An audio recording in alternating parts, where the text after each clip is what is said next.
আসসালামু আলাইকুম। রুহিস মম কিচেনে আপনাদের স্বাগত।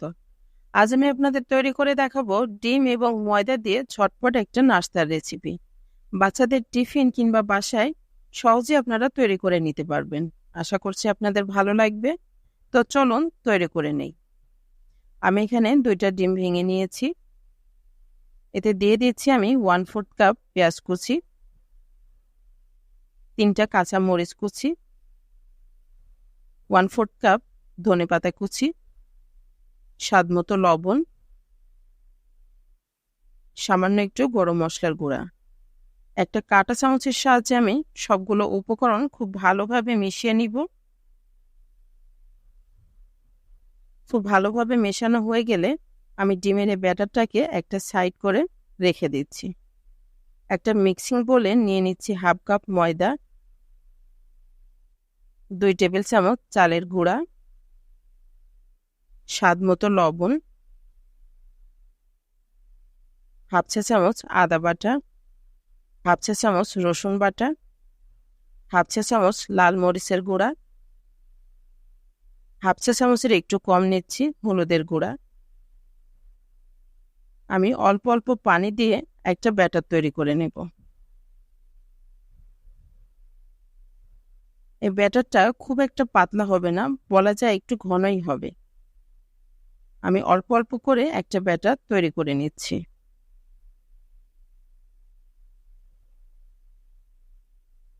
আমার ব্যাটারটা তৈরি হয়ে গেছে, দেখুন এর ঘনত্বটা কেমন।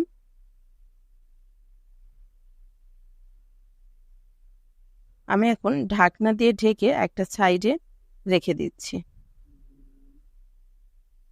চুলায় একটা প্যান বসিয়ে দিয়ে তাতে দিয়ে দিচ্ছি কিছুটা সয়াবিন তেল। ডিমের যে মিশ্রণটা তৈরি করে রেখেছি সেটা একটু নেড়ে চেড়ে ঢেলে দিচ্ছি। চারপাশটা একটু ছড়িয়ে দিচ্ছি। একটা পাশ যতক্ষণ না পর্যন্ত ভালোভাবে ভাজা হচ্ছে ততক্ষণ পর্যন্ত উল্টানো যাবে না। এই পাশটা ভালোভাবে ভাজা হয়ে গেছে, আমি এখন উল্টে দিচ্ছি। অপর পাশটাও ভালোভাবে ভেজে নিতে হবে।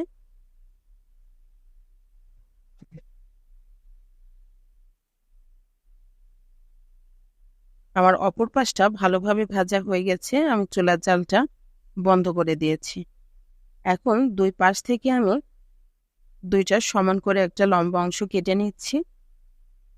এতে করে দুই দিক থেকে সুন্দর 2টা সাইজের ডিমের কাটা অংশ পেয়ে যাব এবং মাঝখানের অংশটা খুব সুন্দর হবে।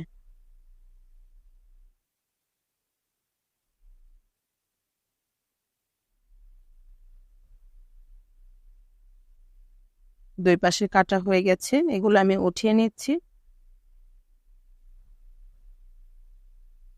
দেখুন মাঝখানে খুব সুন্দর একটা অংশ পাওয়া গেছে। আপনারা যদি অনেকে মনে করেন দুই পাশ থেকে ফোল্ড করে নিতে পারেন, তবে এক্ষেত্রে একটু সমস্যা হতে পারে। যখন এই ডিমটাকে ব্যাটারের মধ্যে দিবেন তখন খুলে যেতে পারে সাইডেরটা। তাই সেরকম কোনো সমস্যা যাতে না হয় সেজন্য আমি এভাবে কেটেছি। আপনারা আপনাদের পছন্দ মতো করে কেটে নেবেন। এখন আমি মাঝখানের অংশটাকে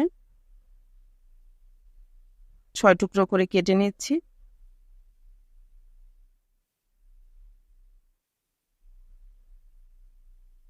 সবগুলো কাটা হয়ে গেছে, এখন আমি একটা একটা করে উঠিয়ে নিচ্ছি।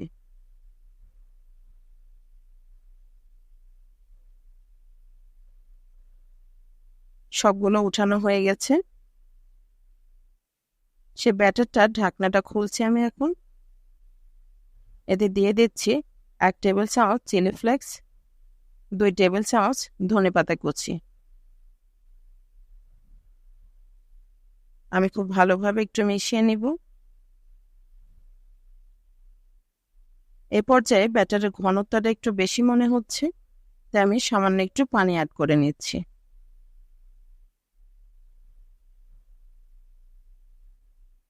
এখন ব্যাটারটা রেডি। চুলায় আমি আগে থেকে তেল গরম করতে দিয়েছি। 1 টুকরো ডিম নিয়ে ভালোভাবে ব্যাটারের সাথে ব্যাটারটা মিশিয়ে দিচ্ছি। ব্যাটারটা মাখানো হয়ে গেলে আমি তেলের মধ্যে ছেড়ে দিচ্ছি একটা একটা করে। আমি অনেকগুলো একবারে দেব না, আমি এখানে 3টা দিচ্ছি যাতে একটার সাথে আরেকটা লেগে না যায়।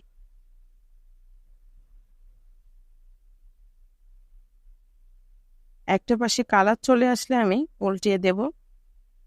এভাবে কাঙ্ক্ষিত কালার না আসা পর্যন্ত আমি উল্টিয়ে পাল্টিয়ে নিব। ব্যাটারের মধ্যে ধনেপাতা এবং চিলি ফ্লেক্স দেওয়ার কারণে এই নাস্তাটার টেস্টটা কিন্তু আরেক গুণ বেড়ে যায়।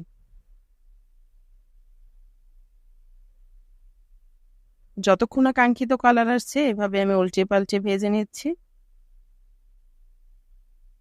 এই নাস্তাটার বাইরের পাশটা থাকবে ক্রিস্পি এবং ভিতরটা সফট,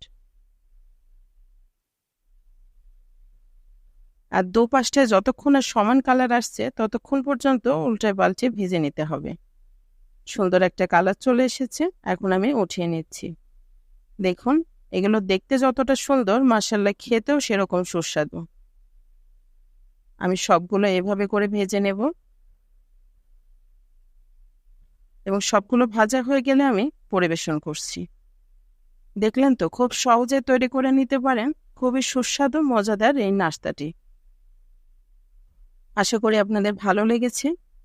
আর যদি ভালো লেগে থাকে সাবস্ক্রাইব করে বেল বাটনটি প্রেস করে রাখবেন পরবর্তী ভিডিওর নোটিফিকেশন সবার আগে পাওয়ার জন্য। একটা লাইক এবং কমেন্ট করতে ভুলবেন না। আপনার একটা লাইক এবং কমেন্ট আমাকে অনেক বেশি অনুপ্রাণিত করে। পরবর্তীতে আরও সুন্দর সুন্দর এবং ইউনিক রেসিপি পেতে আমার চ্যানেলের সাথেই থাকুন। আমার পরবর্তী রেসিপি দেখার আমন্ত্রণ জানিয়ে আজকে এখানে শেষ করছি। অনেক ভালো থাকবেন সবাই। ধন্যবাদ।